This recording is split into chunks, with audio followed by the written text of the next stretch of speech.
በዩናይትድ ኪንግደም በቋሚነት ለመቆየት ጥገኝነት የሚጠይቁ ስደተኞች 20 ዓመታት እንዲጠብቁ ሊደረግ መሆኑን የሀገር ውስጥ ጉዳይ ሚኒስትር ሻባና ማህሙድ ገለጹ።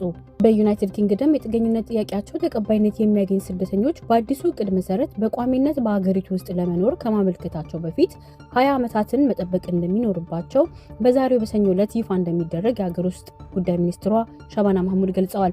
በዩናይትድ ኪንግደም አዲስ በተረቀቀው የጥገኝነት ፖሊሲ መሰረት መንግስት በትናንሽ ጀልባ ወደ ሀገሪቱ የሚገቡ የጥገኝነት ጠያቂዎችን ቁጥር ለመቀነስ ጥረት እያደረገ ስለሆነ ይህንም በዚህ አዲሱ ዕቅድ መሰረት ጥገኝነት የተሰጣቸው ሰዎች በሀገሪቱ ውስጥ በጊዜያዊነት ብቻ እንዲቆዩ የሚፈቅድላቸው ሲሆን የጥገኝነት ጠያቂዎቹን ሁኔታ በየጊዜው እየተገመገመና የትውልድ ሀገራቸው ደህንነቱ የተጠበቀ መሆኑን አለመሆኑን በየጊዜው እየገመገመ የሚቆይ ሲሆን የትውልድ ሀገራቸው ደህንነቱ የተጠበቀ ነው ብሎ ሲያምን ግን ወደ የሀገራቸው ዲፖርት እንደሚያደርጋቸው አስታውቋል። ከዚህ ቀደም የጥገኝነት ጠያቂዎች ፍቃድ ካገኙ በኋላ ለ5 ዓመታት ቆይተው በኋላም በሀገሪቱ ውስጥ በቋሚነት ለመቆየት የሚያስችላቸውን ቋሚ የመኖሪያ ፍቃድ ወይም ኢንዴፊኒት ሊቭ ቱ ሪሜን ILR የተሰኘውን ማመልከት ይችሉ ነበረ።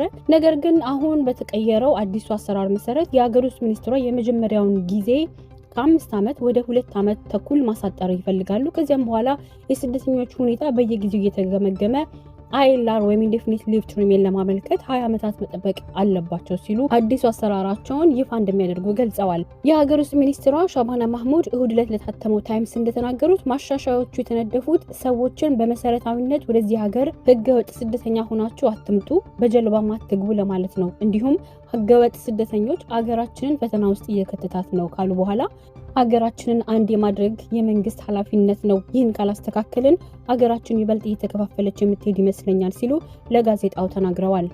እንግዲህ የሀገር ውስጥ ሚኒስትሯ አዲሱ አካሄድ ከአንዳንድ የሌበር ፓርላማ አባላት ተቃውሞ እንደሚገጥመው ምንም ጥርጥር የለውም ሲል ቢቢሲ ዘግቧል።